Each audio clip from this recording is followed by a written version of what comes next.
শহীদি ঈদগাহে জমায়েত হতে হবে আমাদেরকে।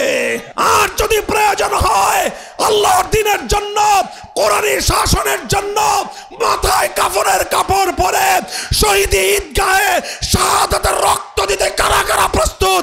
হাত তুলে খোদার দরবারে শপথ করো।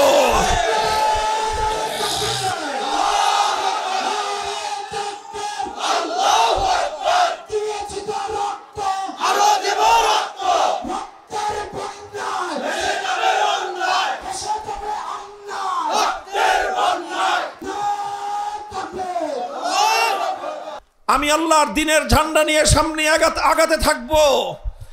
আপনি আল্লাহর দ্বীনের ঝান্ডা নিয়ে সামনে অগ্রসর হতে থাকবেন। বাধা আসবে, বাধা টপকে যাওয়ার চেষ্টা করব। প্রতিবন্ধকতা আসবে, প্রতিবন্ধকতাকে আমরা মারিয়ে যাওয়ার চেষ্টা করব। হয়তো আমার বুকের দিকে জালিমের কোনো বুলেট ছুটে আসবে, আমি উন্মুক্ত পক্ষে প্রয়োজনে জালিমের বুলেটকে আমি বরণ করে নেব। হয়তো আমার জীবন আল্লাহর দ্বীনের রাস্তায় শাহাদাতের মাধ্যমে অবসান ঘটবে, আর না হয় বাধার বিন্ধ্যাচল পেরিয়ে দ্বীনের ঝান্ডা নিয়ে আমি সামনে অগ্রসর হব।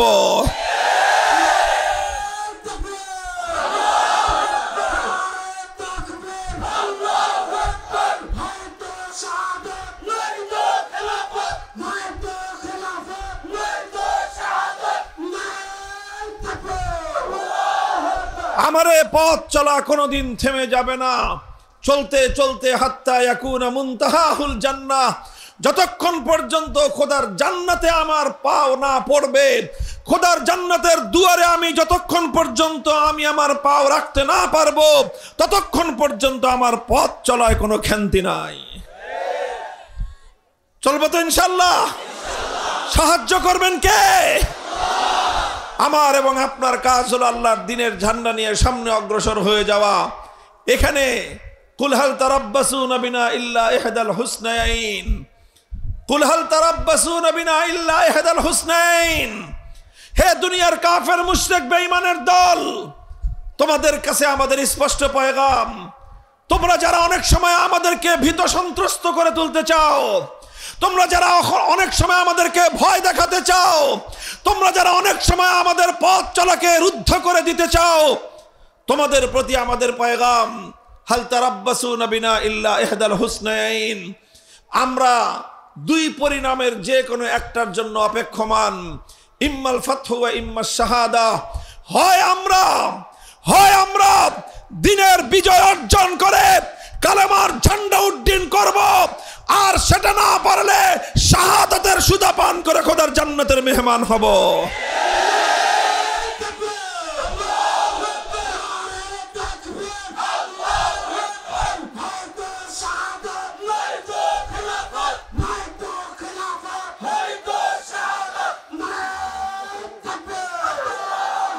বন্ধুগণ, এটা নবী আকরাম সাল্লাল্লাহু আলাইহি ওয়াসাল্লামের আমাদের প্রতি নির্দেশনা, আমাদের প্রতি তার নির্দেশ।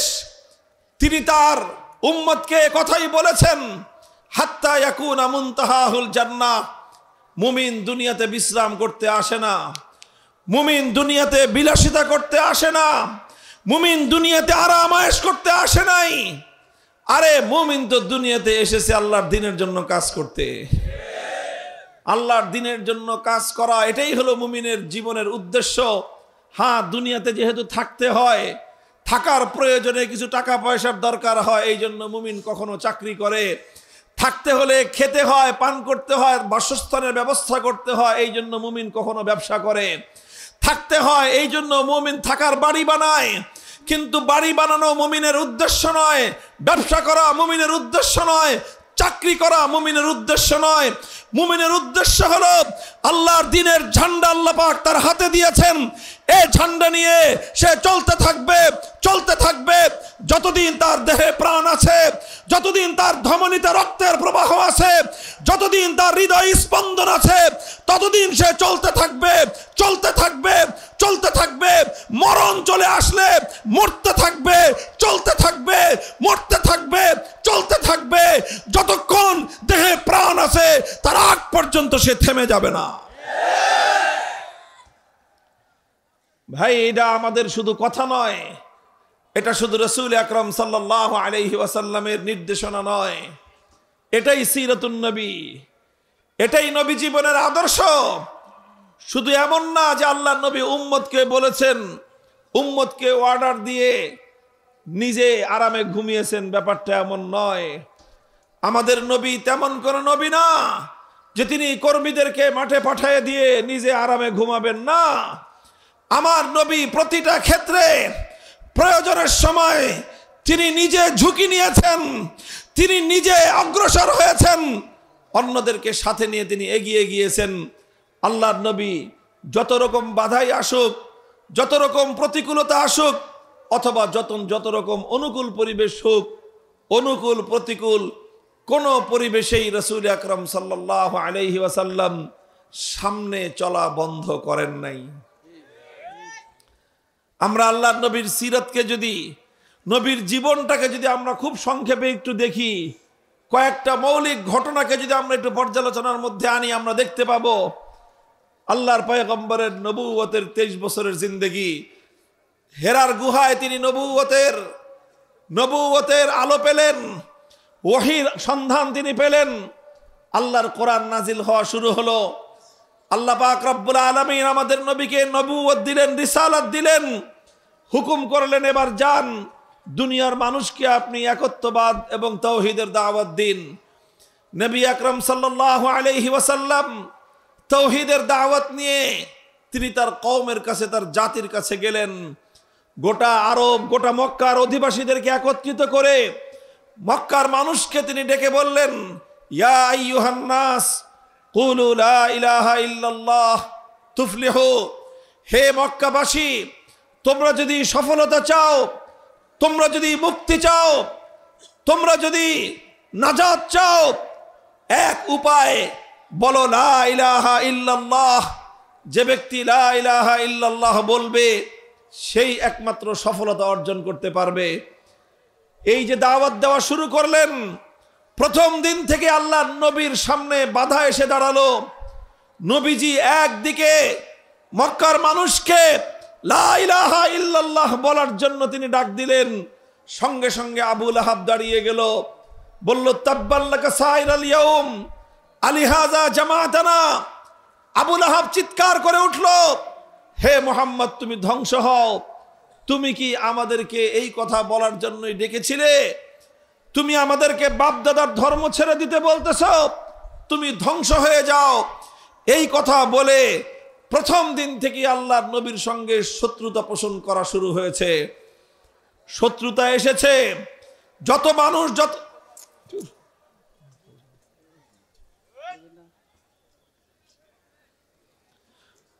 মানুষ আল্লাহর রাসূল সাল্লাল্লাহু আলাইহি ওয়াসাল্লামের সাথে শত্রুতা করুন, আমার নবী সব ধরনের শত্রুতা, সব ধরনের প্রতিবন্ধকতাকে তিনি সহ্য করেছেন। কিন্তু আল্লাহর কসম খেয়ে বলি, আল্লাহর নবী কোনোদিন পথ চলা বন্ধ করে দেন নাই।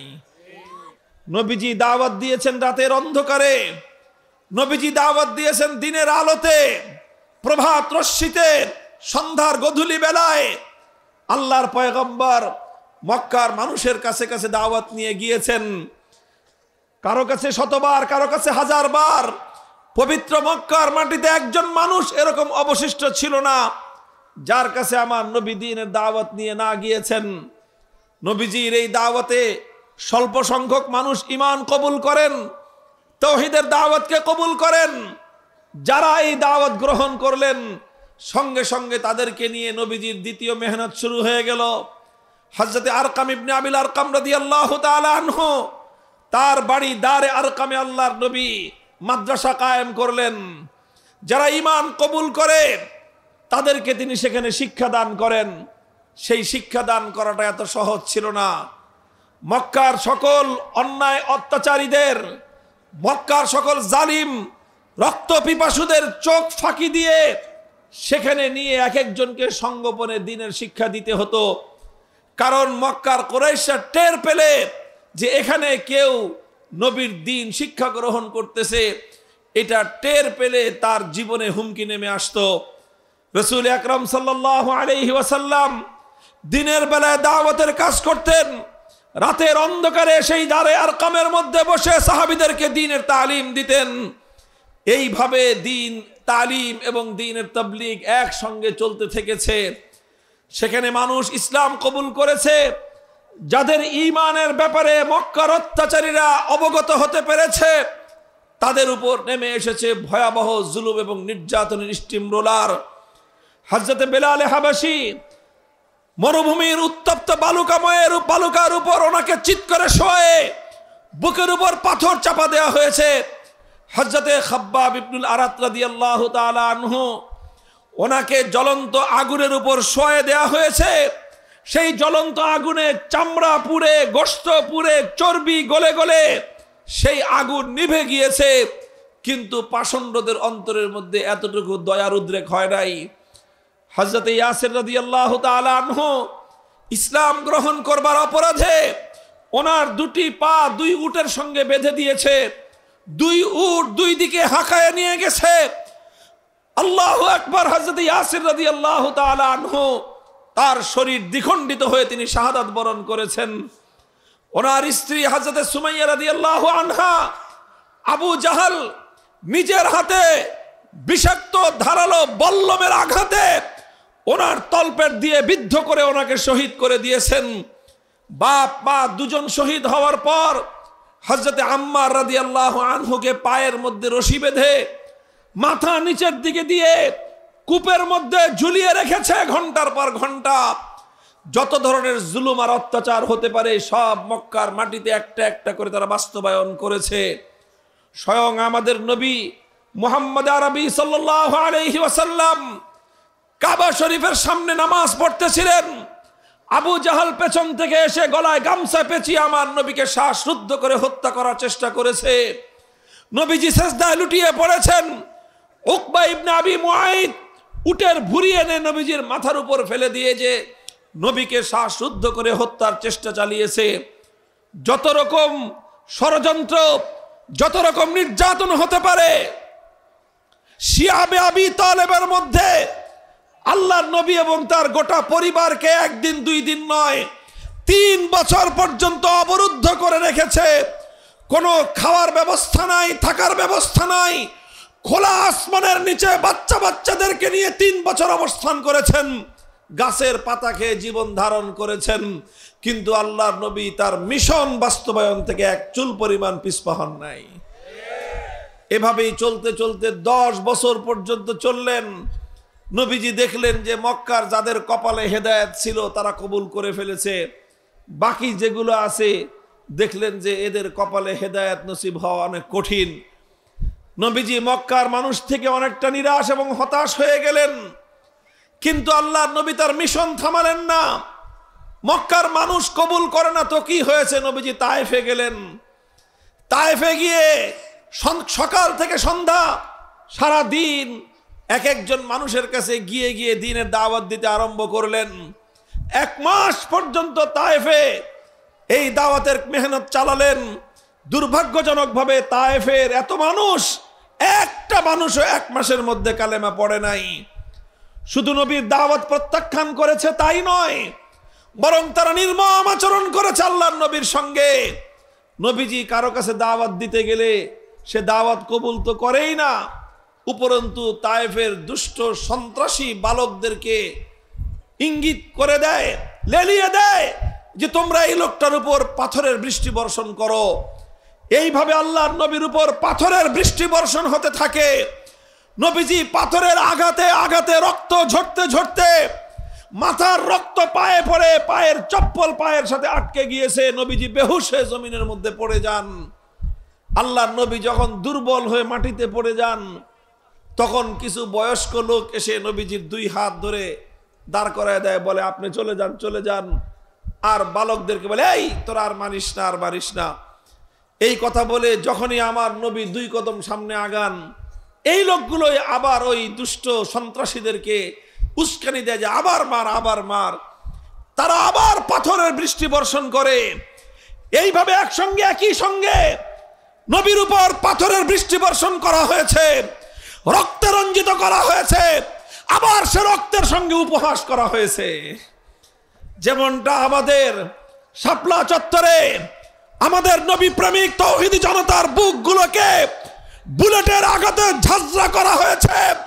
আমার ভাইদের লাশগুলো বাংলাদেশ ব্যাংকের সামনে শাপলা চত্বরের সামনে পড়েছিল। আমাদেরকে হত্যা করে আবার জাতীয় সংসদে দাঁড়িয়ে আমার ভাইয়ের শাহাদাতের রক্তের সঙ্গে উপহাস করে বলা হয়েছে সেখানে নাকি আমাদের শহীদরা বুকে রং মেখে শুয়েছিল। ঠিক একই কায়দায় সেই তায়েফে আল্লাহর নবীর রক্ত ঝরানো হয়েছে, আবার সে রক্তের সঙ্গে উপহাস করা হয়েছে। আমার নবী সব সহ্য করেছেন, কিন্তু আল্লাহর দ্বীনের পথ থেকে এক চুল পরিমাণ বিচ্যুত হননি। 1 মাস পরে আল্লাহর নবী মক্কায় ফিরে আসলেন। নবীজি হতাশ হলেন যে তায়েফেও হলো না, মক্কাতেও হলো না। আমি জিজ্ঞাসা করতে চাই আপনাদের কাছে, আপনারা বলুন তো দেখি, আল্লাহর পয়গম্বর এর পরে কি নিজের দাওয়াতের মিশন বন্ধ করে দিয়েছিলেন? নিজের পথ চলার আল্লাহর নবীর থমকে গিয়েছিল? না, থমকে যায় নাই। এরপরেই আসলো হজের মৌসুম। হজের মৌসুমে বিভিন্ন এলাকা থেকে লোকজন আসে হজ করতে। নবীজি তাদের পিছনে পিছনে ছুটতে আরম্ভ করলেন। মিনার ময়দানে আকাবার মাঠে নবীজির সঙ্গে 6 জন ব্যক্তির সাক্ষাৎ, যাদের বাড়ি হলো ইয়াসরিব। ইয়াসরিব হলো মদিনার পুরানো নাম। 6 জন ব্যক্তি আল্লাহর নবীর সঙ্গে পরিচয় হলো। নবীজি তাদের কাছে তাওহীদের দাওয়াত পেশ করার সাথে সাথে একসঙ্গে 6 জন মানুষ কালেমা পড়ে ইসলাম কবুল করলেন। কবুল করে না। তায়েফে 1 মাস মেহনত করার পরে রক্ত দিয়েও একটা মানুষকে কালেমা পড়াতে পারেন নাই। আল্লাহ পাক রব্বুল আলামিন তার বিনিময় এবং বদলা দিলেন কি, যে মেঘ না চাইতেই বৃষ্টি। নবীজি দাওয়াত দেওয়ার সাথে সাথে ইয়াসরিবের 6 জন মানুষ কালেমা পড়ে মুসলমান হয়ে গেল। তারা ইয়াসরিবে ফিরে গেলেন, মদিনায় ফিরে গেলেন। গিয়ে তারা নিজেরা আরো মানুষ তৈরি করলেন। পরের বছর তারা আবার আসলেন। এবার 6 জন নয়, এবার আসলেন 12 জন। নবীর হাতে হাত রেখে তারা শপথ নিলেন, ইয়া রাসূলুল্লাহ, আপনার এই আদর্শ এটাই আমাদের আদর্শ, আপনার ধর্ম এটাই আমাদের ধর্ম, আপনার মিশন আমাদের মিশন, আপনার সংগ্রাম আমাদের সংগ্রাম, আপনার লড়াই আমাদের লড়াই। মক্কায় আপনার দ্বীন আপনি কায়েম করতে পারেন নাই, হে নবী আসুন মদিনায়, মদিনার মাটিকে আমরা ইসলামের ঘাঁটি হিসেবে গড়ে তুলব ইনশাআল্লাহ।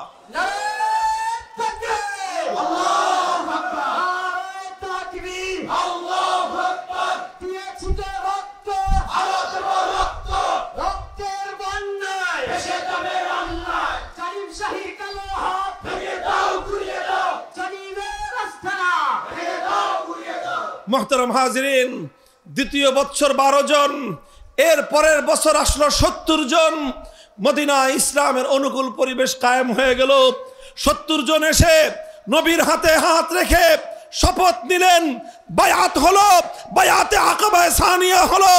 তারা বললেন, ইয়া রাসূলুল্লাহ, এবার আমরা 1 জন 2 জন নয়, 70 জনের নুরানি কাফেলা পবিত্র মদিনার মাটিতে আল্লাহর দ্বীনকে জিন্দা করার জন্য আমরা প্রস্তুত। কাজী আপনি মদিনায় চলে আসুন, আমরা আপনার সঙ্গে থেকে আপনার সামনে পিছনে ডানে বামে চতুর্দিক থেকে আমরা আপনাকে সহযোগিতা করব। মক্কায় আপনি পারেন নাই, আপনি মদিনায় আসুন, মদিনার মাটি ইসলামের জন্য ইনশাআল্লাহ উর্বর হবে। রাসূল আকরাম সাল্লাল্লাহু আলাইহি ওয়াসাল্লাম 3 মাসের মাথায় রবিউল আউয়ালে হিজরত করলেন। মদিনায় গিয়ে 3 জাতি, মুসলিম, ইহুদি, মুশরিক, পৌত্তলিক, মূর্তি পূজারী, তাদের মধ্যে একটা শান্তি চুক্তি করলেন। কেউ কারো উপরে জুলুম করবে না, কেউ কারো উপরে হামলা চালাবে না, কেউ কারো সাথে গাদ্দারি করবে না। এই রকম শান্তি চুক্তি করলেন। ইতিহাসে যেই চুক্তিকে বলা হয় মদিনা সনদ। মদিনা সনদ হলো আল্লাহ রাসূল সাল্লাল্লাহু আলাইহি ওয়াসাল্লাম দেখলেন যে একটা নিরাপদ পরিবেশ পাওয়া গিয়েছে, সেখানে মসজিদ নির্মাণ করলেন, মসজিদে নববী। এই মসজিদে এখন আর কেউ নামাজ পড়লে গলায় গামছা পেঁচায় শ্বাসরোধ করতে হত্যা করতে চায় না। এখানে কেউ আল্লাহর দরবারে সিজদা করলে কেউ মাথায় উটের ভুঁড়ি এনে নিক্ষেপ করে না। এখানে কেউ কালেমা পড়লে তার বুকের উপর পাথর চাপা দেওয়া হয় না। এখানে কেউ কালেমা পড়লে জ্বলন্ত আগুনের উপর শোয়ে তাকে নির্মমভাবে নির্যাতন চালানো হয় না। এখানে কেউ কালেমা পড়লে তাকে দ্বিখণ্ডিত করা হয় না। সোনার মদিনায় আল্লাহর মেহেরবানিতে এমন একটা শান্তিপূর্ণ নিরাপদ পরিবেশ সৃষ্টি হয়ে গেল। আল্লাহর নবী তার জীবন কি করো আল্লাহর নবী তার জীবন চলার পথ বন্ধ করে দেন নাই। কথা বলেন ঠিক না বেঠিক? নবীজি দেখলেন যে আলহামদুলিল্লাহ মদিনায় অনুকূল পরিবেশ পাওয়া গিয়েছে, একটা নিরাপদ জায়গা পাওয়া গিয়েছে, ইসলামের শক্তি বাড়তেছে, মুসলমানদের সংখ্যা বাড়তেছে। আলহামদুলিল্লাহ একটি শক্তিশালী একটা কাফেলা তৈরি হয়ে গেল। এবার আমার নবীজি সিদ্ধান্ত গ্রহণ করলেন, এখন আমাদেরকে আরো সামনে আগাতে হবে। এতটুকু নিয়ে সন্তুষ্ট হলে দুনিয়াতে আল্লাহর দ্বীন বিজয়ী হবে না। এতটুকু নিয়ে ক্ষান্ত হয়ে গেলে আমরা মঞ্জিল পর্যন্ত পৌঁছতে পারবো না, আমরা গন্তব্য পর্যন্ত পৌঁছতে পারবো না। এই জন্য আল্লাহর নবী 1 বছরের মাথায় ঘোষণা করলেন, উযিনা লিল্লাযীনা ইউকাতালুনা বিআন্নাহুম যুলিমু ওয়া ইন্নাল্লাহা আলা নাসরিহিম লাকাদির। আল্লাহর নবী ঘোষণা করলেন, হে দুনিয়ার বেঈমানের দল, মক্কার কাফের কুরাইশের বেঈমানেরা, দুরাচার অত্যাচারী জালিমের দল, শুনে রেখো, এতদিন পর্যন্ত তোমাদের সঙ্গে আমরা নমনীয়তার আচরণ করেছি, এতদিন তোমরা আমাদেরকে হামলা করেছো, আমরা পাল্টা হামলা চালাই নাই। তোমরা আমাদেরকে এক গালে চর মারলে, আমরা আরেক গাল পেতে দিয়ে বলেছি আরেকটা চর মারো, কিন্তু আমার কথা শোনো। অনেক সোজা আঙ্গুলে ঘি উঠানোর চেষ্টা করেছি, কিন্তু দেখা গেছে যে কুত্তার লেজ কোনোদিন সোজা হয় না। কথা বলেন ঠিক না বেঠিক? কুকুরের লেজে কয় মন ঘি মাখলে লেজ সোজা হবে? বলেন, কয় মন ঘি কুকুরের লেজের মধ্যে মালিশ করলে কুত্তার লেজ সোজা হবে? বলতে পারেন? কুত্তার লেজ যতদিন জিন্দা আছে ততদিন সোজা হবে না।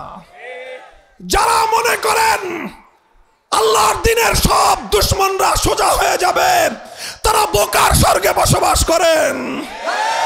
দ্বীনের কিছু দুশমন, এগুলো কুকুরের লেজের মতো, এদেরকে কোনোদিন সোজা করা যাবে না। ডান্ডা দিয়ে এদেরকে সোজা না করা পর্যন্ত, আঙ্গুল পাকা না করা পর্যন্ত ঘি উঠে না।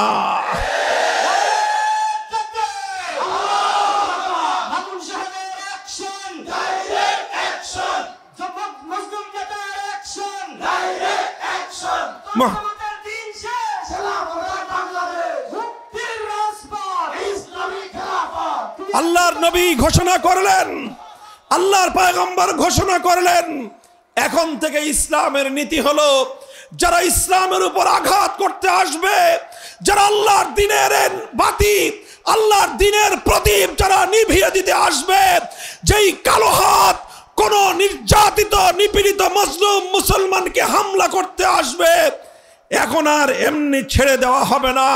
যেই কালো হাত ইসলামের দিকে অগ্রসর হয়ে আসবে, সে হাত ভেঙ্গে গুড়িয়ে দেওয়া হবে। আল্লাহর নবী বদরের রণাঙ্গনে গেলেন, রক্ত দিলেন, 14 জন সাহাবী শাহাদাত বরণ করলেন। ওহদের ময়দানে গেলেন, 70 জন প্রিয় সাহাবীর জীবন গেল। নবীজির প্রাণাধিক প্রিয় চাচা যান হযরতে হামজা ইবনে আব্দুল মুত্তালিব রাদিয়াল্লাহু আনহু শহীদ হলেন।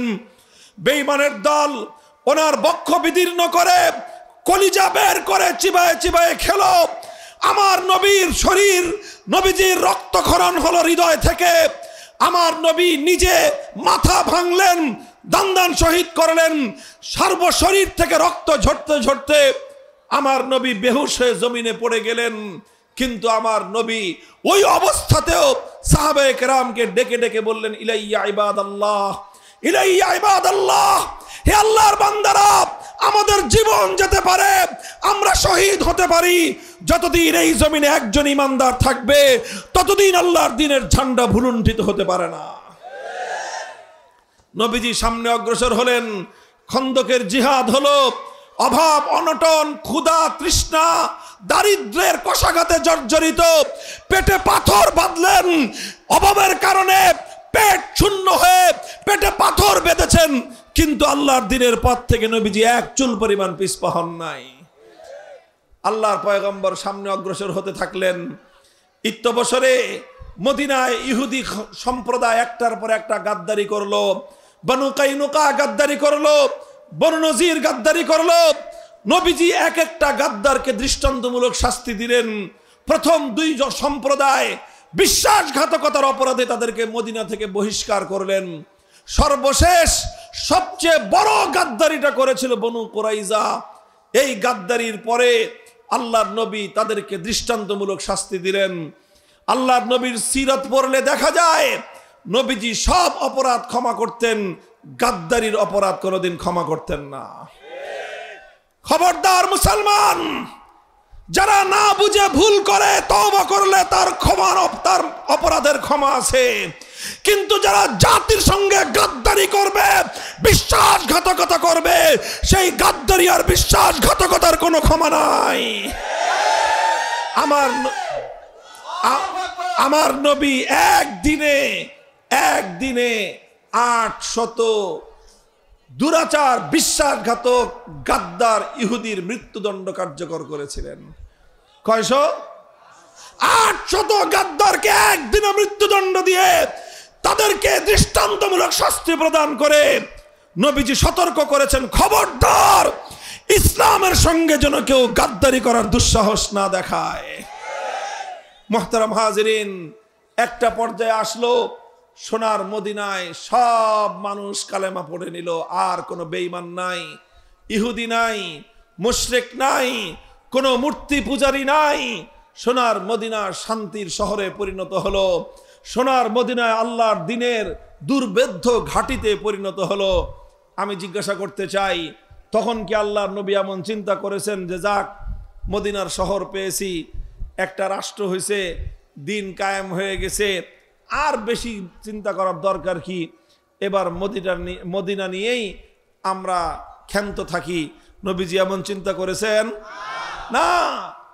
আমার নবী শুধু মদিনার নবী হয়ে দুনিয়াতে আসেন নাই। ইসলাম শুধু মদিনায় কায়েম হওয়ার জন্য আসে নাই, ইসলাম শুধু আরবে কায়েম হওয়ার জন্য আসে নাই। সপ্তম হিজরিতে আল্লাহর নবী 1400 সাহাবায়ে কেরাম নিয়ে রওনা হলেন পবিত্র মক্কার দিকে উমরা করবেন। মক্কার লোকেরা আল্লাহর নবীকে বাধা দিল। নবীজি বললেন, আমরা উমরা করতে আসছি, যুদ্ধ করতে আসি নাই, বাধা দিও না। তারা বলল যে না, কোনোভাবেই ঢুকতে দিব না। নবীজি বললেন, ঠিক আছে, তোমাদের সঙ্গে আমরা চুক্তি করব, তোমাদের সঙ্গে আমরা সন্ধি করব। আজ মক্কার কুরাইশরা এমন যে কোনো শর্তের কথা বলবে, যেই শর্তের মাধ্যমে আল্লাহর ঘর বাইতুল্লাহর সম্মান রক্ষা পায়, আমি সেই শর্ত মেনে নিয়েই মক্কার কুরাইশদের সঙ্গে আজকে একটি চুক্তি করব। শেষ পর্যন্ত সেই হুদাইবিয়ার সন্ধি স্বাক্ষরিত হলো। হুদাইবিয়ার সন্ধি ছিল নবী আকরাম সাল্লাল্লাহু আলাইহি ওয়াসাল্লামের রাজনৈতিক দূরদর্শিতার প্রমাণ। হুদাইবিয়ার সন্ধি ছিল আল্লাহর পয়গম্বরের রাজনৈতিক নেতৃত্বের একটা সুদূর প্রসারী চিন্তার ফসল। হুদাইবিয়ার সন্ধি হওয়ার 1 বছরের মাথায় গোটা পৃথিবীর যত বড় বড় রাজা বাদশা ছিল, প্রত্যেকটা রাজা বাদশার দরবারে দরবারে ইসলামের দাওয়াত পৌঁছে গেল। হুদাইবিয়ার সন্ধির পরপর আরবের মাটিতে ইহুদিদের সর্বশেষ ঘাঁটি খায়বার থেকে ইহুদিদেরকে উৎখাত করা হলো। হুদাইবিয়ার সন্ধির 1 বছরের মাথায় আল্লাহর নবী মক্কার কুরাইশরা বিশ্বাসঘাতকতা করার ফলে 1 বছরের মাথায় আল্লাহর নবী অভিযান পরিচালনা করে মক্কা বিজয় করলেন। মক্কা মদিনা পুরা 2 শহর, পবিত্র 2 শহর ইসলামের কালেমার পতাকার তলে চলে আসলো। আপনারা বলেন দেখি, 8ম হিজরির পরে আল্লাহর নবী যখন মক্কা এবং মদিনা 2 শহরে ইসলামকে বিজয়ী করেছিলেন, ইসলাম কায়েম হয়ে গেল, এরপরে কি আল্লাহর নবী ক্ষান্ত হয়ে গিয়েছিলেন? আমার নবী সামনে অগ্রসর হলেন। নবীজি যতদিন জীবদ্দশায় ছিলেন, 1 মুহূর্তের জন্য আমার নবী ক্ষান্ত হন নাই। আমার নবী 10ম হিজরি সনে ইন্তেকাল করেন। ইন্তেকালের সময়ে 12.5 লক্ষ বর্গ মাইল, কতটুকু এলাকা বলেন? 12.5 লক্ষ, বলেন 12.5 লক্ষ বর্গ মাইল। এটা কত বড় এলাকা হয় জানেন? আমাদের বাংলাদেশটা কত বড় জানেন? 55,000 বর্গ মাইল। অনলি কত? এবার এটারে 24 দিয়ে গুণন দেন। 50কে যদি আপনি 25 দিয়ে গুণ দেন তাহলে হবে 12.5। কথা ঠিক? 50,000কে যদি আপনি 25 দিয়ে গুণ দেন 12.5 লক্ষ বর্গ মাইল, অর্থাৎ এই বাংলাদেশটা সমান 25টা দেশ জোড়া দিলে যতটুকু এরিয়া হয়, এই বিশাল এরিয়ায় একমাত্র আল্লাহর দ্বীন কায়েম হলো, কোরআনের শাসন বাস্তবায়িত হলো, ইসলামী খেলাফত কায়েম করে আমার নবী মদিনার রওজায়ে আতহারে ঘুমাতে গিয়েছেন। 12.5 লক্ষ বর্গ মাইলে আল্লাহর দ্বীন জিন্দা হয়েছে। মুহতারাম হাজিরিন, আমি আপনাদেরকে এরপরে আখেরি প্রশ্নটা করতে চাই। আমার নবী 12.5 লক্ষ বর্গ মাইল জুড়ে ইসলামী হুকুমত কায়েম করলেন, ইসলামী খেলাফত প্রতিষ্ঠা করলেন। 12.5 লক্ষ বর্গ মাইল জুড়ে এক আল্লাহর বিধান বাস্তবায়িত হলো। এরপরে নবীর সাহাবীরা তারা এমন মনে করেছিলেন যে যথেষ্ট হয়েছে, আর সামনে আগানোর দরকার নাই। এমন ছিল? বলেন এমন ছিল? 10 বছরের মাথায়, আল্লাহ নবীর ইন্তেকাল করবার 10 বছরের মাথায় দ্বিতীয় খলিফা ওমরে ফারুক রাদিয়াল্লাহু তাআলা আনহুর যুগে ইসলামের সৈনিকরা আটলান্টিক মহাসমুদ্রের তীর পর্যন্ত পৌঁছে গিয়েছেন। আফ্রিকার জঙ্গলের গহীন অঞ্চল পর্যন্ত কালেমার পতাকা উড্ডীন হয়েছে। আটলান্টিক সমুদ্রের তীরে দাঁড়িয়ে মুসলমান সৈনিকরা বলেছিলেন, জানি না এই সমুদ্রের পরে কি আছে, তখনও পৃথিবীতে এত কিছু আবিষ্কার হয় নাই। বলেছিলেন, যদি জানতাম সমুদ্রের অপর প্রান্তে কোনো জনপদ আছে, পৃথিবীর কোনো অঞ্চল আছে, যদি জানতে পারতাম, এই সমুদ্রের উন্মত্ত তরঙ্গমালার উপর দিয়ে ঘোড়া দাবড়ায় দিতাম, সমুদ্রের অপর প্রান্তে গিয়ে আমরা দ্বীনের ঝান্ডা উড্ডীন করতাম। 12.5 লক্ষ বর্গ মাইল থেকে অর্ধেকটা পৃথিবী পর্যন্ত, পৃথিবীর এক প্রান্ত থেকে আরেক প্রান্ত পর্যন্ত, সমুদ্রের তীর থেকে জঙ্গলের গভীর অঞ্চল পর্যন্ত, যতদূর পর্যন্ত মানুষের ঘোড়া যেতে পারে, গোটা অর্ধ জাহানে কালেমার পতাকা উড্ডীন করেছিলেন সাহাবায়ে কেরাম। মুহতারাম হাজিরিন, সেই বিজয়ের ধারা আস্তে আস্তে আজ তোমার এবং আমার এই বাংলাদেশ পর্যন্ত সেই সোনালী যুগে কালেমার পতাকা এসে পৌঁছে গিয়েছে। সুতরাং ও দুনিয়ার মুসলমান, বাংলাদেশের আজকের এই নতুন প্রজন্মের যুবক সন্তানদেরকে আমি বিশেষ করে বলতে চাই, ঠিক তদ্রূপ আমার নবীর আদর্শের অনুসরণ করে আমাদের পূর্বপুরুষগণ, আমাদের বাপদাদারা আমাদের জন্য এই জমিন, এই যে এই মাটিতে আমরা বসে আছি, এই মাটি আমার সেজদার মাটি, এই মাটি আমার জায়নামাজের মাটি, এই মাটি ইসলামের মাটি, এই মাটি ইসলামের ঘাঁটি। আল্লাহর দ্বীন কায়েম করবার জন্য এই মাটিটা আমাদের পূর্বপুরুষরা ক্রয় করেছিল, টাকা দিয়ে নয়, ঘাম, অশ্রু আর রক্ত দিয়ে মাটি কিনে দিয়ে গেছে আমাদের জন্য।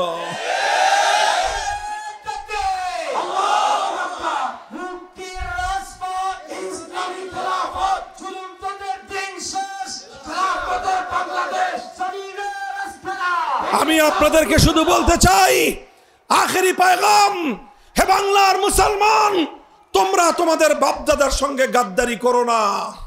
হে বাংলার যুবক প্রজন্ম, তোমাদের পূর্বপুরুষদের ত্যাগ আর কোরবানি মাটি হয়ে যেতে দিও না। তোমাদের পূর্বপুরুষরা অনেক ত্যাগ আর কোরবানির মাধ্যমে, অনেক লড়াই আর সংগ্রাম করে তোমাদের জন্য এই জমিনকে তারা মুক্ত এবং স্বাধীন করে রেখে গেছেন। 190 বছর, কত বছর? 190 বছর ইংরেজদের বিরুদ্ধে লড়াই করেছেন। 1905 সালে কলকাতার দাদাবাবুদের খবরদারিকে খতম করে পূর্ব বাংলা নামক এই মাটিকে তারা কলকাতার আধিপত্যবাদ থেকে মুক্ত করেছেন। রবীন্দ্রনাথ ঠাকুর সহ উগ্র হিন্দুত্ববাদী সাম্প্রদায়িক গোষ্ঠী সহিংস আন্দোলনের মাধ্যমে আবার এই বাংলার মুসলমানদেরকে তারা তাদের করতলগত করার চেষ্টা চালিয়েছিল। এই জন্য আমাদের বাপদাদারা 1947 সালে দিল্লিকে লাল কার্ড দেখিয়ে বাংলার মাটিকে দিল্লির আধিপত্য এবং গোলামি থেকে মুক্ত করেছিলেন। তারা বলেছিলেন মুসলমানদের ভূমিতে ইসলাম কায়েম হবে, মুসলমানদের জমিনে ইসলাম ছাড়া অন্য কিছু চলতে পারে না। 47 সালে মুসলমানদের জন্য আলাদা ভূমি হলো। দুর্ভাগ্যজনকভাবে পশ্চিম পাকিস্তানিরা গাদ্দারি করলো। 24 বছর পর্যন্ত যে মাটি ইসলামের জন্য মুক্ত হয়েছিল, যেই দেশটা ইসলামের জন্য স্বাধীন হয়েছিল, 24 বছর পর্যন্ত পশ্চিম পাকিস্তানের খান পাঠানের গোষ্ঠী ওরা সেই আল্লাহর দ্বীন এবং কোরআনের শাসন বাস্তবায়ন করে নাই। যার কারণে 1971 সালে পশ্চিম পাকিস্তানিদেরকে ঝাঁটাপেটা করে এই দেশ থেকে বিতাড়িত করা হয়েছে। দুর্ভাগ্য আমাদের পিছু ছাড়ে নাই। 71-এর মুক্তিযুদ্ধের পর মনে করেছিল এই দেশটা জুলুম এবং বৈষম্য মুক্ত হবে।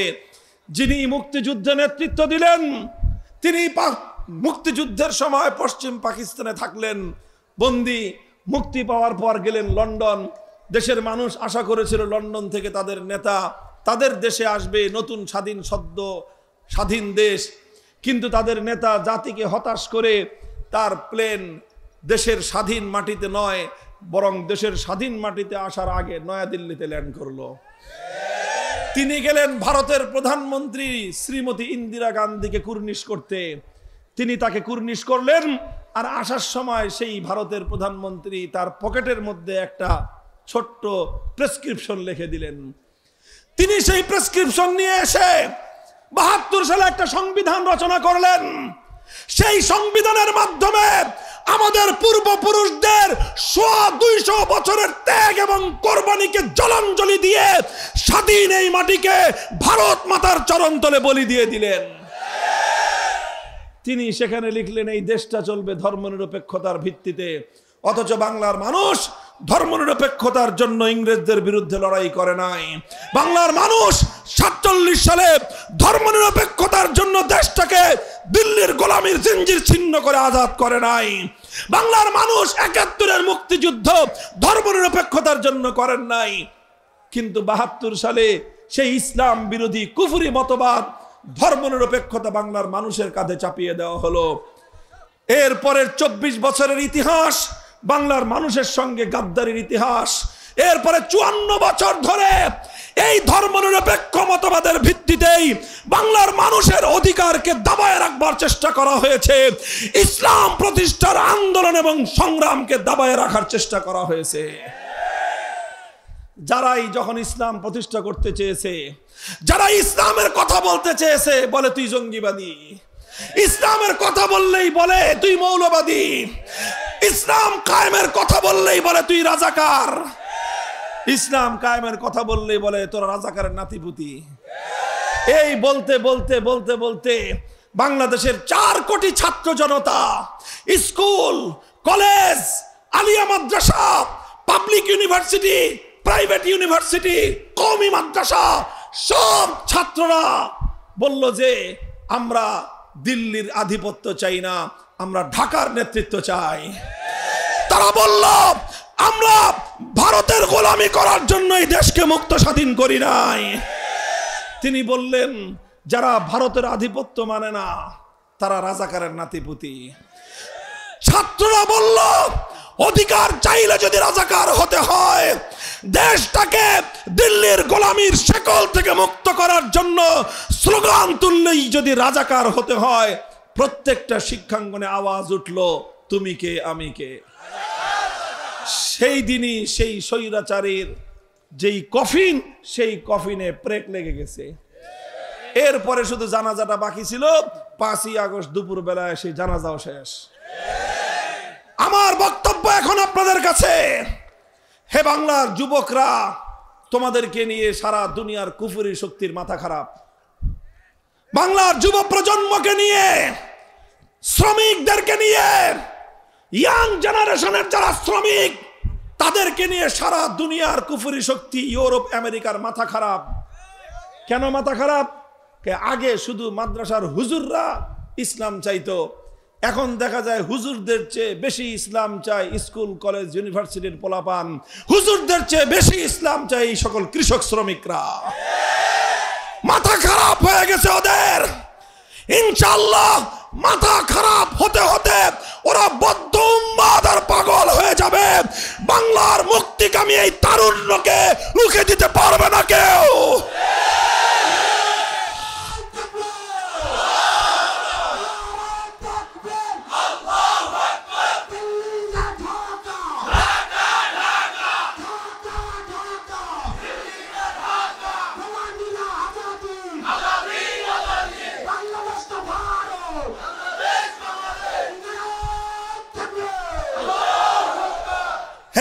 জাতি, হে গার্মেন্টসের শ্রমিক ভাইয়েরা, হে আমার বাংলার তরুণ জনতা, মনে রেখো তোমাদেরকে বাংলাদেশ এবং বাংলাদেশের অধিকার বুঝে নিতে হবে। শুধু রাজনৈতিক নেতারা বুঝবে সেই দিন শেষ। প্রতিটি মানুষকে যার যার হিস্সা বুঝে নিতে হবে। তোমাদেরকে নিয়ে কেউ যেন রাজনীতি করতে না পারে, তোমাদেরকে নিয়ে কেউ যেন স্বার্থ উদ্ধার ধান্দাবাজির রাজনীতি করতে না পারে। তোমরা সোচ্চার এবং সজাগ হয়ে ওঠো। আমরা পরিষ্কার ভাষায় বলতে চাই, এই বাংলাদেশের অতীতের ইতিহাস এটা আমার বাবার একার ইতিহাস নয়। আমার বাবার যে ইতিহাস তোমার বাবারও সেই ইতিহাস, আমার দাদার যে ইতিহাস তোমার দাদারও সেই ইতিহাস। পড়ো, 190 বছর পর্যন্ত ইংরেজদের বিরুদ্ধে লড়াই করেছিল আমার আর তোমার দাদারা। ইংরেজদের গোলামির জিঞ্জির ছিন্ন করার পরে কলকাতার দাদা বাবুরা আমাদের উপর আধিপত্য করতে চেয়েছিল। আমাদের পূর্বপুরুষরা বলেছে, না, আমরা মুসলিম জাতি, আমরা ইসলাম নিয়ে বাঁচতে চাই, আমরা তোমাদের গোলামি করতে প্রস্তুত না। আমরা দিল্লির গোলামি করব না, আমরা ইসলাম মুসলিম জাতিসত্তার পরিচয় নিয়ে বাঁচতে চাই। বারবার আমরা বিজয় অর্জন করেছি। ষড়যন্ত্রের মধ্য দিয়ে বাংলার মুসলমানদের সেই বিজয়কে কেড়ে নেওয়ার চেষ্টা করা হয়েছে। সর্বশেষ এসেছে 2024-এর এই বিপ্লব। এই বিপ্লবে জুলাই সনদ প্রণীত হয়েছে। এই জুলাই সনদের মধ্যে 47-এর দেশ বিভক্তির কথা বলা হয়েছে। আমি সহজে আপনাদেরকে একটা কথা বুঝাই। ভাগ বাটোয়ারা বুঝেন, জমিন যে ভাগ হয়, বাবা মারা গেলে বাবার জমি সন্তানদের মধ্যে ভাগ হয় কিনা? মনে করেন আমাদের দাদার আমলে গোটা ভারত, এই বর্ষ বাংলাদেশ, পাকিস্তান, ভারত সব এক দেশ ছিল, ওটা দাদার দেশ। দাদা মারা যাওয়ার পর তারপরে ভাগ হলো। কি হলো? ভাগ হলো 2 ভাগ। এক ভাগ হলো তারা যারা তাদের দেশটাকে আল্লাহর কোরআনের বিধান অনুযায়ী পরিচালনা করতে চায়, তারা পাইল 1 ভাগ।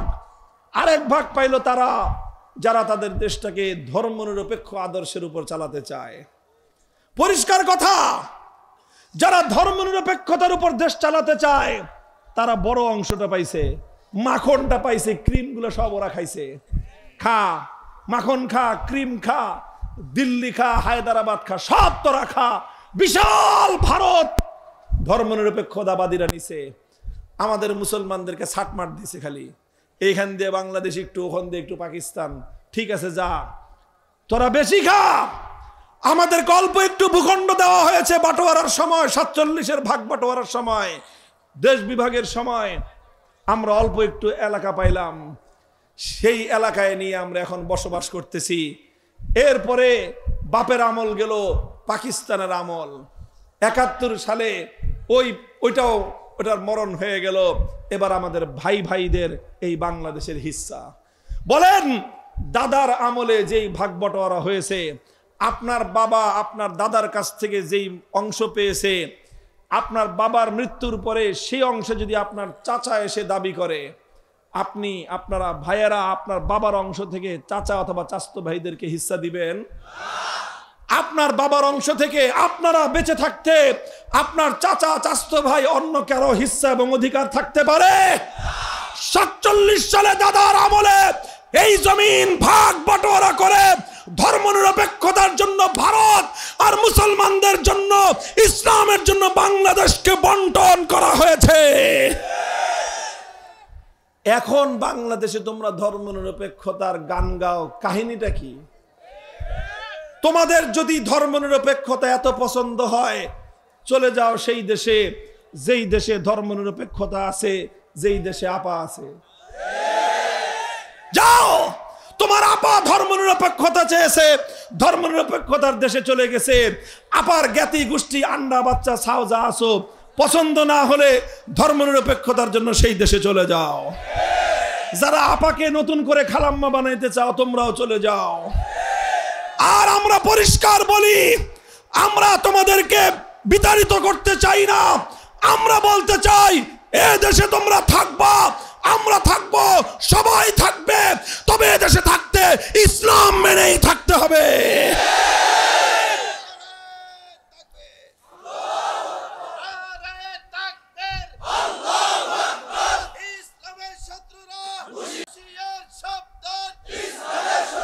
জুলাই বিপ্লবে হাজারের উপরে বাংলার দামাল যুবকেরা রক্ত দিয়েছে।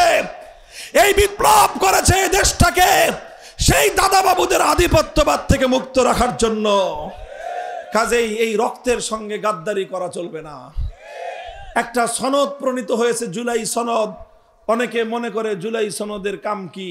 ভাই, জুলাই সনদের খুব বেশি কাম না হলেও একটা কাম হয়েছে। জুলাই সনদে বলা হয়েছে 1947 সালের দেশটা যেইভাবে ভাগ হয়েছিল সেই ভাগের ভিত্তিতে আগামীর বাংলাদেশ গড়ে উঠবে।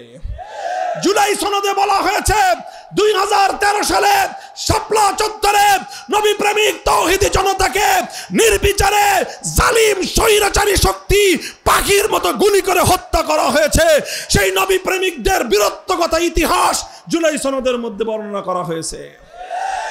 এই জন্য আমরা বলি জুলাই সনদ 47-এর ইতিহাস, জুলাই সনদ 2013 সালের হেফাজতে ইসলামের নবী প্রেমিকদের ত্যাগ এবং কোরবানির ইতিহাস। কাজেই আগামী ফেব্রুয়ারিতে একটা নির্বাচন হবে। এটা শুধুমাত্র সংসদ নির্বাচন না, বরং সংসদ নির্বাচনের বাইরে আরেকটা নির্বাচন হবে। সেটার নাম হলো গণভোট। কি নাম? গণভোটে জানতে চাওয়া হবে তুমি জুলাই বিপ্লবের পক্ষে না বিপক্ষে। আমি আপনাদের কাছে, দেশপ্রেমিক তৌহিদি জনতার কাছে জানতে চাই, আপনারা জুলাই বিপ্লবের পক্ষে কারা? হাত তুলে দেখান।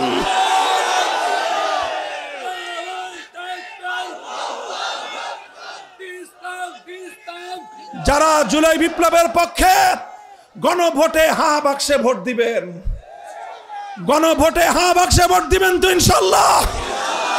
মুহতারাম হাজিরিন, প্রশ্ন করতে পারেন গণভোটে হাঁ বাক্সে ভোট দিলেই কি বাংলাদেশে ইসলামী বিপ্লব হয়ে যাবে? আমি বলি যে না, ইসলামী বিপ্লব হবে না।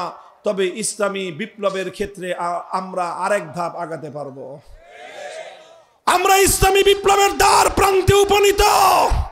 বাংলার মানুষ, তোমরা শুনে রাখো, সব রঙের বাংলাদেশ দেখা শেষ।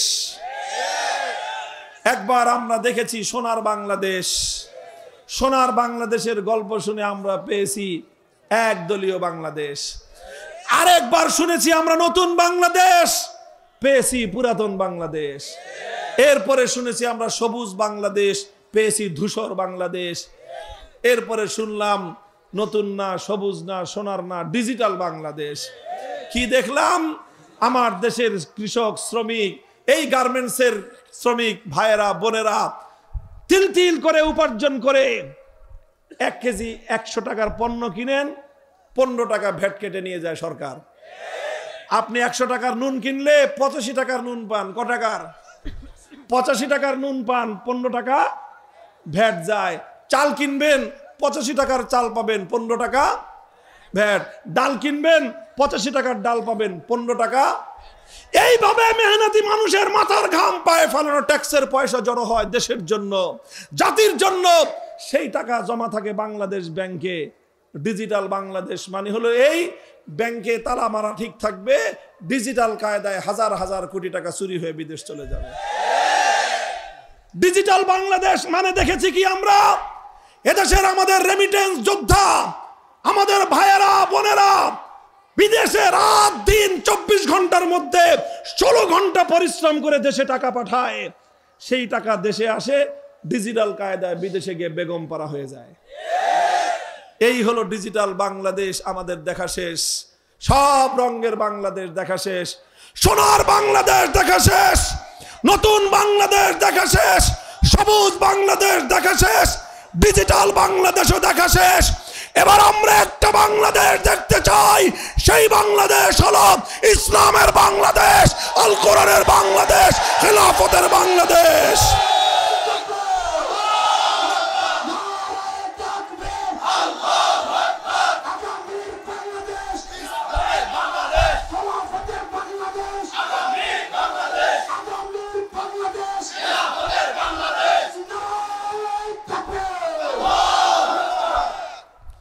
মুহতারাম হাজিরিন, বিশ্বাস রাখেন ইনশাআল্লাহ প্রমাণ হয়ে গিয়েছে বিপ্লবের জন্য বড় রাজনৈতিক নেতার দরকার পড়ে না। আমার বাংলার দামাল যুবকেরা প্রমাণ করে দিয়েছে বিপ্লবের জন্য বড় রাজনৈতিক দলেরও প্রয়োজন পড়ে না। এই যুব প্রজন্ম যখন তৈরি হয়, আল্লাহর নবীর সঙ্গে যখন মক্কা মদিনার যুবকরা জড়ো হয়েছিল, 12.5 লক্ষ বর্গ মাইলে কালেমার পতাকা উড়েছে। আরবের যুবকরা যখন আমার নবীর হাতকে শক্তিশালী করেছে, তারা খেলাফতের হাতকে শক্তিশালী করেছে। আটলান্টিক সমুদ্রের তীর থেকে আফ্রিকার জঙ্গল পর্যন্ত অর্ধেকটা পৃথিবীতে আল্লাহর দ্বীন জিন্দা হয়েছে। সুতরাং হে বাংলার তরুণ জনতা, আমরা স্বপ্ন দেখছি ইনশাআল্লাহ আগামীর বাংলাদেশ হবে আমাদের স্বপ্নের ইসলামের বাংলাদেশ। আমরা এতদিন শুধু আল্লাহর কোরআন পড়েছি, কোরআন শুধু শিখেছি, কোরআনের শুধু ব্যক্তিগত জীবনের আদর্শ আমরা অনুসরণ করেছি। ইনশাআল্লাহ আমরা এমন একটা সমাজ গড়তে চাই, যেই সমাজে আল্লাহর কোরআন যেভাবে পড়া হবে, সেইভাবে রাষ্ট্রের সর্বোচ্চ আসন থেকে রাষ্ট্রের বিচারালয়, বিচার বিভাগ, প্রশাসন বিভাগ, শিক্ষা বিভাগ, সব বিভাগে আল্লাহর কোরআনের বিধান বাস্তবায়িত হবে। অনেকে আবার ভয় ধরা দেয় সংখ্যালঘুদেরকে, যে ইসলাম আসলে হিন্দুরা থাকতে পারবে না। এটা সবচেয়ে বড় ধান্দাবাজি এবং ধোঁকাবাজির কথা। হিন্দু ভাই, বৌদ্ধ, খ্রিস্টান, প্রত্যেকটা সংখ্যালঘু ভাইদেরকে আমরা দায়িত্ব নিয়ে চ্যালেঞ্জ করে বলতে পারি ইনশাআল্লাহ, মনে রাখেন আপনারা, ইসলাম নতুন দেশ বাংলা, ইসলাম পৃথিবীতে নতুন আসে নাই। 1000-এর বেশি বছর, কত 1000 বছরের চেয়ে বেশি সময় অর্ধেকটা পৃথিবী শাসন করেছে ইসলাম। ইসলামের এই শাসন আমলে কোনো অমুসলিম কোনোদিন অধিকার হারা হয় নাই। আপনাদেরকে নিয়ে, সংখ্যালঘুদেরকে নিয়ে অন্যরা ধান্দাবাজির রাজনীতি করে, রাতের অন্ধকারে কাল্লাগিনি হয়ে ছবল মারে, দিনের বেলায় ওঝা হয়ে ঝাড়তে আসে। রাত্রে যেই বেটা আগুন দিছে, দিনের বেলাও আয়সা কান্দে। এই ভাওতাবাজি হয়েছে এতদিন পর্যন্ত হিন্দুদেরকে নিয়ে। এখন আর নাটকের নায়িকাও নাই, এখন আর হিন্দুদের মন্দিরে আগুনও নাই। এখনো যদি আপনারা না বুঝেন, তাহলে কবে বুঝবেন আর বলেন? 5ই আগস্টের পর এদেশের আলেম ওলামা, মাদ্রাসার ছাত্ররা রাতের ঘুম কামাই দিয়ে বাংলাদেশের এক একটা হিন্দুদের মন্দির, এক একটা প্যাগোডা, এক একটা গির্জা পাহারা দিয়েছে। কারণ তখন দেশের আইন শৃঙ্খলা বাহিনী অকার্যকর ছিল। ওই সুযোগে কেউ যেন সংখ্যালঘুদের আমানত খেয়ানত করতে না পারে। ইসলামের সৈনিকরা তারা নিজেদের আরামকে হারাম করে তাদের নিরাপত্তা নিশ্চিত করেছে। এটা ইসলাম। আমি দায়িত্ব নিয়ে বলতে পারি, যদি ইসলামী সমাজ ব্যবস্থা কায়েম হয়, কোন হিন্দু, কোন বৌদ্ধ, কোন খ্রিস্টান তার জান, মাল, ইজ্জত, আব্রু, ধর্মীয় নিরাপত্তার উপর চোখ তুলে তাকাবার কারো হিম্মত হবে না ইনশাআল্লাহ। ইসলাম তোমাকে যে অধিকার দিবে, পৃথিবীর কোন মতবাদ তোমাকে সেই অধিকার দিতে পারেনি। এই জন্য আমাদের স্লোগান হলো, ধর্ম বর্ণ ভিন্ন মত সবার জন্য খেলাফত। বলেন, ধর্ম বর্ণ ভিন্ন মত সবার জন্য। আসো হে বাংলার বঞ্চিত মানুষ, শত শত বছর ধরে তোমাদের পূর্বপুরুষরা ঘাম দিয়েছে, অশ্রু দিয়েছে, বুকের রক্ত দিয়ে এই মাটি তোমাদের কাছে আমানত রেখে গেছে। আসো আমরা সবাই মিলেমিশে পূর্বপুরুষদের আমানতের এই সোনালী মাটিতে আমরা সোনার ফসল ফলাই। কোরআনের শাসন কায়েম করতে প্রস্তুত আছেন তো ইনশাআল্লাহ? খালি মুখের কথায় বলেন, মুখের কথায় শুধু বিপ্লব হয়? ঘাম ঝরানো মেহনত করতে হবে। রাজি আছেন? শুধু মেহনত করে হয় না, খোদার দরবারে চোখের অশ্রু ছেড়ে ফরিয়াদ করতে হবে। করবেন তো?